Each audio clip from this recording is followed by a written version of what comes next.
Bom dia, amados, graça e paz. Estamos aqui hoje mais uma vez no Palavra de Salvação. Nessa manhã eu estava orando ao Senhor. Confesso que pensava em deixar uma outra mensagem, uma outra palavra, mas o Senhor me moveu a falar sobre o chamado. O Senhor continua chamando, o Senhor continua levantando pessoas. Deus continua procurando pessoas que têm compromisso com que Ele busca, com que Ele visa. Mas às vezes nós mesmos nos desacreditamos daquilo que Deus tem para nós. Mas eu quero nessa palavra dizer para você que não desacredita não. Continua crendo, continua buscando, porque Deus ele tem grandes coisas a fazer.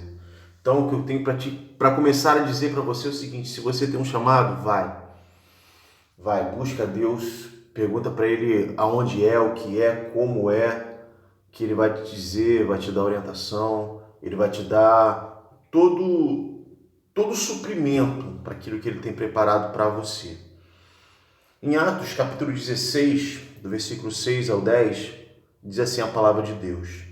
Isso aqui já é na segunda viagem missionária de Paulo. Ele diz assim a palavra de Deus.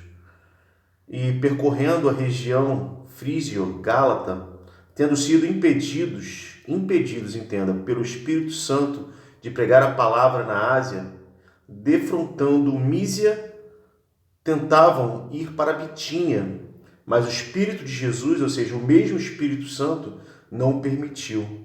Por 2 vezes, então, eles foram impedidos de pregar a palavra, mas com objetivo. Deus tem seus propósitos. No versículo 9 vai dizer: à noite sobreveio a Paulo uma visão, na qual um varão macedônio estava em pé e lhe rogava, dizendo: passa a Macedônia e ajuda-nos. Assim que teve a visão, imediatamente procuramos partir para aquele destino, concluindo que Deus nos havia chamado para lhes anunciar o Evangelho. Interessante que Paulo, junto com esses homens, por 2 vezes eles são impedidos de pregar a palavra, na Ásia e em Bitínia. Mas o que me chama a atenção é que quando eles acertam o passo, quando eles encontram o norte, foi logo após Paulo ter uma visão. Paulo tem uma visão e eles imediatamente entendem qual era o propósito de Deus e depois disso, então, eles partem para aquele destino. A primeira coisa que eu quero observar com os irmãos aqui é que antes de você partir, antes de você dar início, você tem que entender para onde que o Espírito Santo está querendo te levar, para onde o Espírito Santo está querendo te conduzir. Então é certo que Deus tem um chamado para a sua vida? Sim. É certo que Deus tem um propósito para você? Sim, mais do que certo. Deus tem um propósito na vida de cada ser humano. Então eu preciso entender, então como é que eu chego a essa conclusão, como é que eu dou início a esse chamado, como é que eu começo a colocar em prática aquilo que Deus colocou no meu coração. Eu sei que Deus colocou algo no seu coração, Deus já te falou algo com você, mas às vezes a gente não sabe como começar, para onde ir, qual a direção a tomar. Então eu quero te dar aqui alguns passos para que a gente possa entender como cumprir o chamado que Deus tem para a minha vida. E o primeiro de todos eles é a oração. Não existe vida cristã, não existe evangelho sem oração. Não pense você que você vai começar alguma coisa sem orar que vai dar certo. Impossível dar certo. Se você não estiver em contato direto com Deus, se você não estiver em contato direto com aquele que te deu a visão, como foi aqui no caso dos apóstolos, você nunca vai chegar a lugar nenhum. Por exemplo, Jesus orava. Jesus orava pelos seus discípulos. Jesus orava na hora de comer. Jesus orava na hora de curar. Jesus orava por si. Orava para falar com o Pai. Jesus ele estava sempre em oração. Jesus orava por aqueles que Deus tinha colocado na vida dele. Jesus se isolava a certos momentos para orar. Os profetas oravam. Os apóstolos oravam. Homens e mulheres de Deus oram. Então não vai ser diferente com você. Não pense que você vai alcançar algo da parte de Deus no ministério de excelência, chegar a lugares que Deus tem para você sem orar. E a oração faz de você uma pessoa nobre. A oração faz de nós uma pessoa ilustre, como diz a palavra de Deus, né? Jabes orou. E esse foi mais ilustre do que os seus irmãos. Então, se você quer ser uma pessoa ilustre, quer ser uma pessoa nobre, tenha humildade de orar. Porque se você não começar seu ministério com oração, você vai terminar ele com clamor. Sim, porque quem não ora, clama. Porque a oração é algo mais suave, mais simples. Você começa a tratar com Deus, começa a falar com Deus. Agora, o clamor é quando já bateu o desespero na porta, não tem mais muito o que fazer. Note, a palavra de Deus vai dizer, lá no Êxodo, quando Israel estava no Egito, a Bíblia diz o quê? Ouvi o clamor do meu povo, então desci para fazê-lo subir para uma terra que emana leite e mel. Olha só, Deus ouviu o clamor, Deus não ouviu a oração, ouviu o clamor. 400 anos depois de escravidão, eles clamam. Se eles tivessem orado no início, eles não precisariam clamar. O clamor, ele vai fazer parte do ministério. O clamor faz parte da caminhada. O clamor está presente na vida do cristão. Mas o clamor é algo mais sofrido, sabe? É um grito da alma. Quando já não há mais esperança, a alma grita. Clamei ao Senhor, Ele ouve, inclina seus ouvidos. Mas poderia ter sido muito mais suave se você começasse orando e não deixasse que você tivesse que chegar num momento de clamor, de desespero. Então, ore para ouvir a direção que Deus tem dado para você. A segunda coisa que a gente precisa entender, falando de chamado, eu vou orar, vou falar com Deus, eu preciso ter estratégias. Eu não posso simplesmente entender que Deus tem um chamado para a minha vida e que eu sou tão bonitinho ou tão bonitinha que Deus vai fazer. Não, eu preciso ter uma estratégia. Jesus ele falou o seguinte, olha, qual homem que antes de começar a construir uma obra, construir a sua casa, primeiro ele não se assenta, faz os cálculos para saber se ele tem condições de começar e de levar até o final, de concluir. Então a estratégia ela faz parte, a estratégia, um plano de ação, ou seja, o modo pelo qual você vai chegar até onde Deus quer.